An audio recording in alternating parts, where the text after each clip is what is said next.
ଭାବଭଙ୍ଗୀ ମୋ ଖଣ୍ଡିଆ ହୃଦୟରେ ଭାରି ଧୀରେ ଧୀରେ ଲୁଣ ଛିଞ୍ଚେ ସେ କଥା ପ୍ରେମିକା ଭଳିଆ ହୁଏ ସାଙ୍ଗ କହି ଭୁଲି ଯାଏ ସେ ବୋଧେ ନିଜ ପ୍ରେମକୁ ଠିକ୍ ପ୍ରମାଣିତ କରିବା ପାଇଁ ଏଇଟା ବୋଧେ ସବୁଠୁ ବଡ଼ ସୀତାଝାସ ଯଥେଷ୍ଟ। ଥରେ ରୁଷିକି ପୁଣି କିନ୍ତୁ ମାନିବା ଭାରି କଷ୍ଟ। ଉତ୍ତର ପାଇଗଲେ ସେ କିନ୍ତୁ ପ୍ରଶ୍ନକୁ ମନେ ରଖିବା କଣ ଦରକାର ତାଙ୍କର।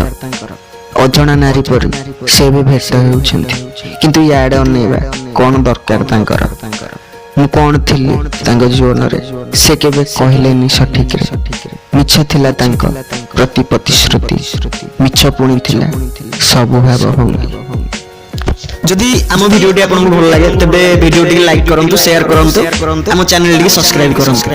ଧନ୍ୟବାଦ।